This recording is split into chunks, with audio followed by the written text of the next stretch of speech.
O Senhor esteja convosco. Ele está no meio de nós. Proclamação do Evangelho de Jesus Cristo segundo Mateus. Glória a vós, Senhor. Naquele tempo, Jesus voltou a falar em parábolas aos sumos sacerdotes e aos anciãos do povo, dizendo: O reino dos céus é como a história do rei que preparou a festa de casamento do seu filho e mandou os seus empregados para chamar os convidados para a festa. Mas estes não quiseram ir. O rei mandou outros empregados, dizendo: Dizei aos convidados: Já preparei o banquete, os bois e os animais cevados já foram abatidos e tudo está pronto. Vinde para a festa. Mas os convidados não deram a menor atenção. Um foi para o seu campo, outro para os seus negócios, outros agarraram os empregados, bateram neles e os mataram. O rei ficou indignado e mandou suas tropas para matar aqueles assassinos e incendiar a cidade deles. Em seguida, o rei disse aos empregados: A festa de casamento está pronta, mas os convidados não foram dignos dela. Portanto, ide até as encruzilhadas dos caminhos e convidai para a festa todos os que encontrardes. Então os empregados saíram pelos caminhos e reuniram todos os que encontraram, maus e bons. E a sala da festa ficou cheia de convidados. Quando o rei entrou para ver os convidados, observou ali um homem que não estava usando traje de festa e perguntou-lhe: Amigo, como entraste aqui sem o traje de festa? Mas o homem nada respondeu. Então o rei disse aos que serviam: Amarrai os pés e as mãos desse homem e jogai-o fora na escuridão. Aí haverá choro e ranger de dentes, porque muitos são chamados e poucos são escolhidos. Palavra da salvação. Glória a vós, Senhor.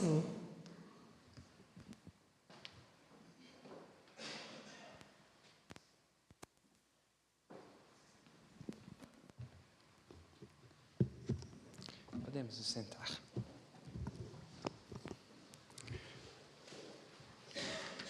Percorre as liturgias do dia de hoje o tema do banquete, da fome. Somos seres de fome, tanto quanto de busca e de procura, de modo que nos momentos de tensão de nossa existência, uma das válvulas de escape mais primitiva é o comer. Porque, diferentemente dos animais que têm o seu instinto, nós temos uma pulsão, para citar um conceito freudiano, as paixões que pulsam em nós se alimentam das próprias fomes. Querem aquilo que não alcançam, porque por detrás de todo o desejo de comer e de saciar há uma idealização, e no momento em que alcançam, já não alcançam mais. O desejo humano, na perspectiva dos gregos antigos, é punido pelos deuses, porque ele sempre termina mal. Quando temos aquilo que nós desejamos, somos fadados a sofrer a consequência disso. Quando não temos aquilo que nós desejamos, também ficamos o tempo todo à procura, insatisfeitos, quando não ressentidos. O banquete, porque o comer é uma das ações mais instintivas da nossa natureza, não é à toa que os nossos encontros, e nós entendemos isso como mineiros de um jeito muito especial, porque a intimidade mineira não se dá na sala, mas na cozinha. Os nossos encontros têm sempre a mesa que é o lugar onde a gente dá vazão e sublima nossos anseios, nossas pulsões, o nosso afeto. A mesa é o lugar do alimento, que é mais do que alimento, não é? Porque nós sabemos muito bem, quando estamos diante daquele desafio dos maiores da vida, que é escolher um sabor de pizza, que não há consenso. Nós vamos brigar, vamos ver sabores mirabolantes e no final vamos terminar escolhendo frango com catupiry ou a moda. Então, o alimento é apenas a desculpa do que na verdade acontece, a reciprocidade, a troca, o encontro. E não é à toa, e aqui sendo mais ou menos alusivo, e se as crianças perguntarem, não as expliquem porque não é a hora, que há uma relação entre as nossas dimensões afetivas e sexuais e o comer. É uma expressão do português, não é? Que nós usamos para nos referir a algumas coisas que alguns, os celibatários, como os padres, não, né? Pelo menos não deveriam, fazem, que é associada ao comer.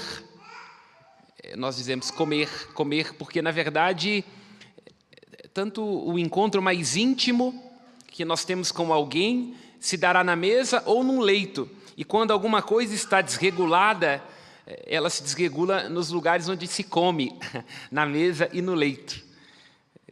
Nossas ansiedades, nossas frustrações, nossos caprichos, nossos traumas, tudo isso acaba inevitavelmente se refletindo na nossa relação com a mesa e com o leito. São sempre sintomas. Fazemos também banquetes. Banquetes, a semelhança deste a respeito do qual fala o profeta Isaías na primeira leitura, porque os banquetes distinguem, reforçam e evidenciam.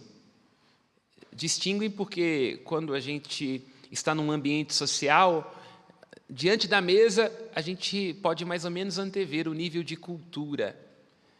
Diante da mesa, nós sabemos mais ou menos qual é a posição de uma pessoa, se alguém está à cabeceira, se está mais na lateral. A depender dos talheres, a gente sabe aquilo que vai ser servido, se nós teremos primeiro uma entrada, se nós já estamos já diretamente no prato principal. Então, o banquete distingue, ele reforça, porque os ricos e poderosos deste mundo estão o tempo todo fazendo banquetes para exibirem-se a si mesmo e as próprias pretensões. E o banquete também evidencia, quando alguém ganha um prêmio, quando tem que ser destacado, quando alguém é convidado a uma corte, se faz um banquete. Chama a atenção, então, na primeira leitura do profeta Isaías, que é Deus que propõe o banquete para a humanidade. Nós somos seres de falta, somos seres de procura, e temos que nos alimentar. E o ser humano não se alimenta só do pão, mas traz dentro de si fomes insaciáveis. E o profeta Isaías diz que Deus é consciente disso, na medida em que, sendo o Senhor dos exércitos, oferece à humanidade um banquete de ricas iguarias. E chama a atenção.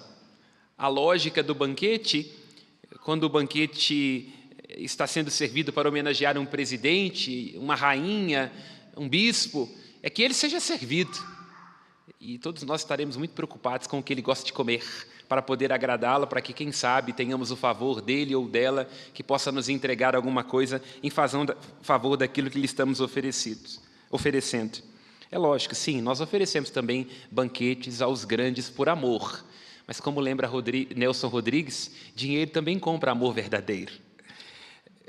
Deus, no sentido diverso, em sendo o Senhor, não está sendo servido neste banquete, mas Ele se põe a servir. Há uma inversão profunda da lógica. Se estivermos atentos e não distraídos, isso deveria nos chamar a atenção. O Senhor dos Senhores se põe a servir, numa lógica totalmente contrária. Porque nós, quando subimos no banquinho, nós, quando nos tornamos encarregados, a gente, quando assume um cargo, queremos que todos nos sirvam e que venham a nós. E Isaías diz, no seu estilo tão poético, tão envolvente, de dizer, as palavras em Isaías, elas têm sabor, elas têm tessitura. Ele diz que é Deus quem serve com sua bondade, com a sua generosidade, e que atrai não só os judeus, mas atrai todas as nações.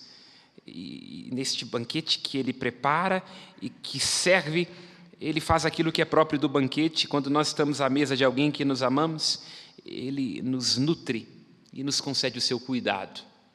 A mesa é lugar do afeto e do cuidado. Lembramos-nos das nossas mães e das nossas avós que com tanto carinho preparam as nossas refeições. Tanto que é verdade, sabemos muito bem, dificilmente os filhos conseguem se assentar à mesa depois da morte da mãe. Não só pelas brigas de inventário, esquecemos mais a morte dos nossos pais do que rápido a morte dos nossos pais do que a perda dos bens, como lembra Maquiavel do príncipe, mas é porque na mesa da família a mãe é a grande cola, porque junto com a refeição, junto com o prato, vai o cuidado, vai à nutrição da alma. E quando uma mãe deixa de existir numa família, muito dificilmente se senta à mesa do mesmo jeito. Deus, então, amando com amor de mãe, oferece um banquete, atrai e quer nos saciar. Isaías diz que é um banquete de vinhos, de carnes gordas, quer dizer, aquilo que havia de mais especial no tempo em que essa profecia é escrita. E ele dá os seus presentes. É próprio dos banquetes ter o presente. Quando vamos num banquete, numa festa de aniversário, levamos presente. E é Deus quem oferece o presente, porque Ele está oferecendo a sua generosidade. E qual que é o presente que Ele dá à humanidade, que Ele deseja?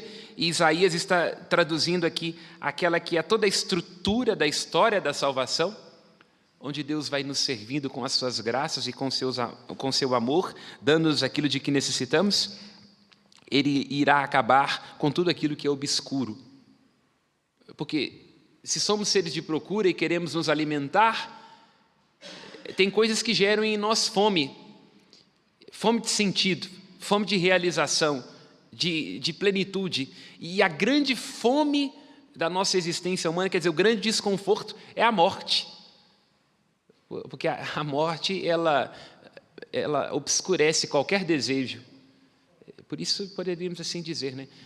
Um homem e uma mulher maduro irão balizar todos os seus desejos, todos os seus afetos, todas as suas procuras diante da morte. Se eu morresse nesse exato momento, se esse fosse o meu último instante, fariam sentido as minhas buscas? Eu estou aqui me degladiando com meu cunhado, com meu irmão por conta disso ou daquilo. Se eu morresse agora, quem é que se saciaria? O mundo iria parar de girar? Este realmente é o sentido da minha vida, esta preocupação que tem ocupado a minha mente, meu desejo, minha memória, os meus sonhos ou os meus pesadelos? Então se diz que Deus irá aniquilar a morte, irá enxugar as lágrimas de todas as faces, irá eliminar toda a desordem. Este é o presente do grande banquete de Deus, que é a história da humanidade. Estamos todos nós caminhando para a saciedade e o grande acontecimento de insatisfação da existência humana é a morte. É contra a morte que nós lutamos quando a gente quer consumir demais, não tenhamos dúvida disso. Uma vida sem sentido irá ter como consequência um cartão de crédito estourado. Um relacionamento sem sentido terá que ter muitos leitos para, quem sabe, devorando várias pessoas. Eu não tenho que me confrontar com a decadência do meu matrimônio. Alguém perdido de si mesmo terá que o tempo todo estar tentando se satisfazer com futilidades, por não ter encontrado aquilo que é o único e o necessário para além das falsas urgências. Isaías está neste momento brincando com o livro do Gênesis no capítulo 3, versículo 19. Por consequência do pecado, o pecado que encaminha para a morte, Deus diz a Adão: você terá que comer com o suor do seu rosto até que volte ao pó da terra. E é uma luta a vida do homem desde então. Nós estamos o tempo lutando, e essa é uma constante nos pensamentos, não só nossos, judaico-cristãos, mas também no pensamento greco-romano. Lembremos-nos do mito de Sísifo, que é um homem que é condenado a viver o dia inteiro rolando uma pedra para o alto da montanha. E quando termina o dia, a pedra rola de novo para baixo. É um mito greco-romano que nos ajuda a perceber que também o que está apresentado de um modo mais ou menos simbólico, poético, no livro do Gênesis. Nós, homens e mulheres, estamos condenados a ter que trabalhar, a suar e nos fadigar em nome de quê? De Hevel Havilim, de vaidade das vaidades, tudo é vaidade.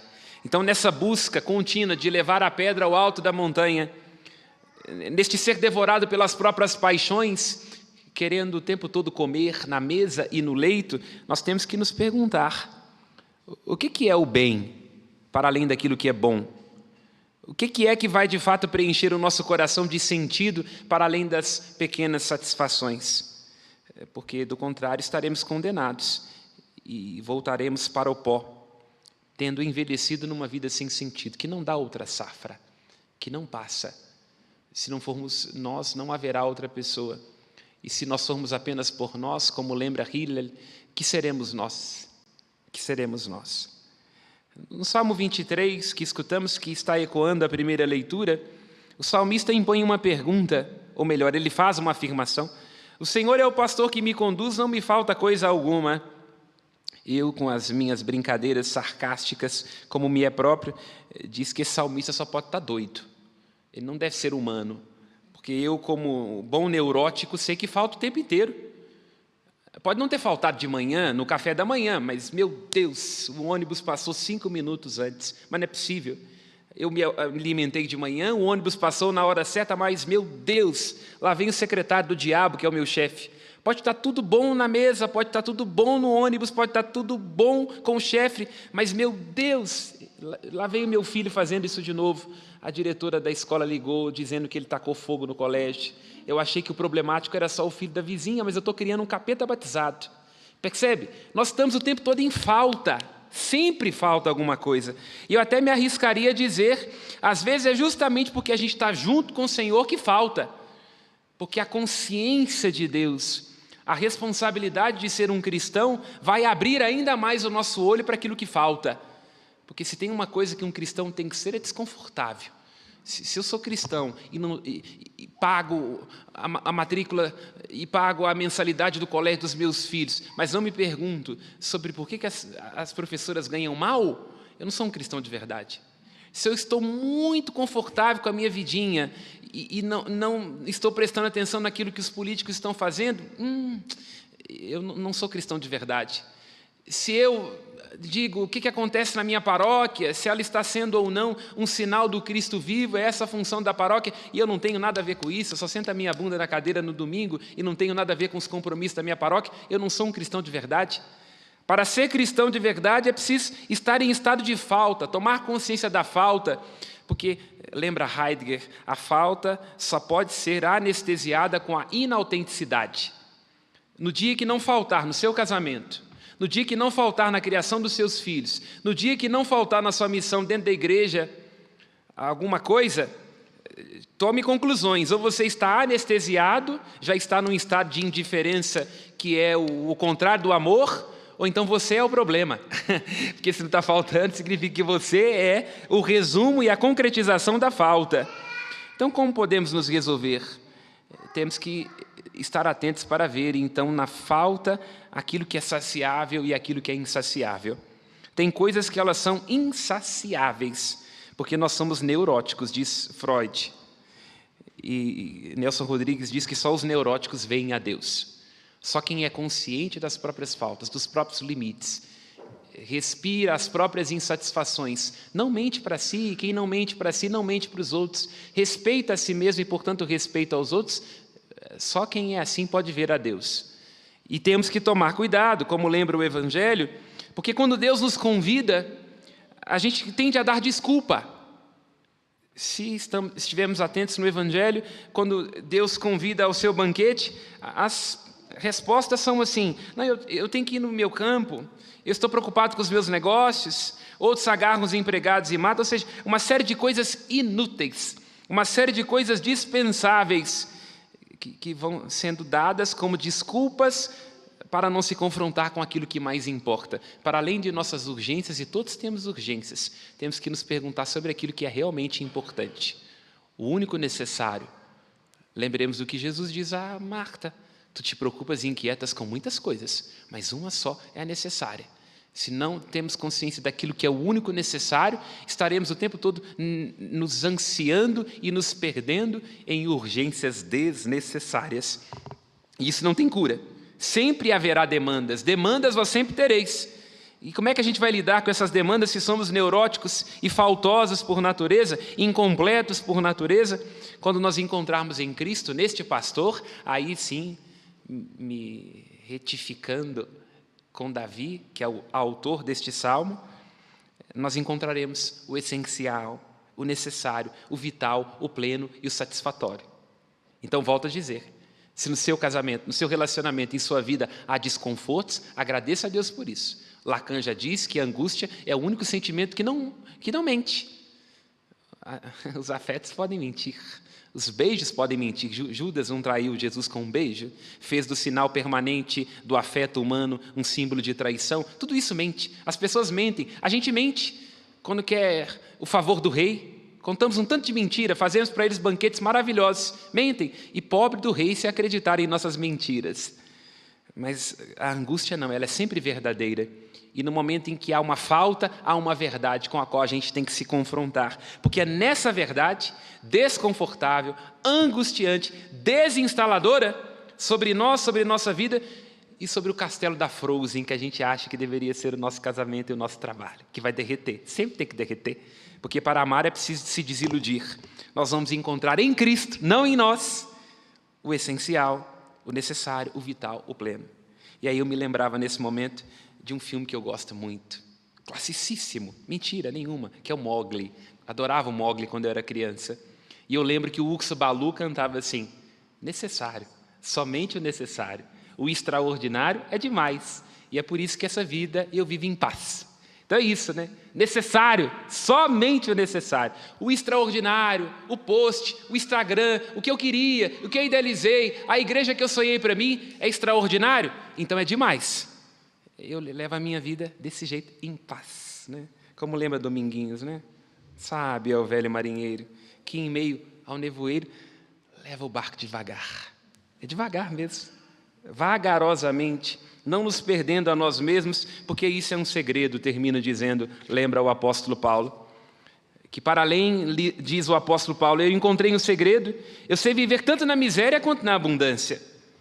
Há momentos em nossa vida que a gente está com misérias financeiras, pessoais, afetivas, e há momentos que tem muita abundância, que tem muita sobra, mas diz o apóstolo Paulo, eu aprendi o segredo. Ele certamente deve ter visto Mowgli, o apóstolo Paulo, deve ter escutado o Urso Balu falando, eu aprendi o segredo, que é viver em qualquer situação, estando farto ou com fome, em sobra ou sofrendo de necessidade, que tudo posso em quem? Em mim? Não, naquele que me dá força. E o apóstolo Paulo vai dizer que também ele é a força da minha fraqueza, na carta aos Coríntios. Tudo posso, encontrei aqui este segredo. É Deus quem provê em sua riqueza, diz o apóstolo Paulo no versículo 19, todas as necessidades em Cristo Jesus, nosso Senhor. Tomemos consciência disso, no Cristo, o único necessário, para além de nossas ilusões sem sentido. Estamos esmagados o tempo todo entre o excesso e entre a falta.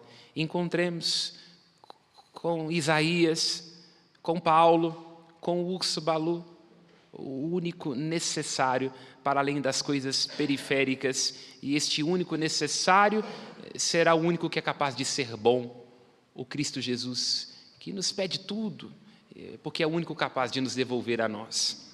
Louvado seja nosso Senhor Jesus Cristo.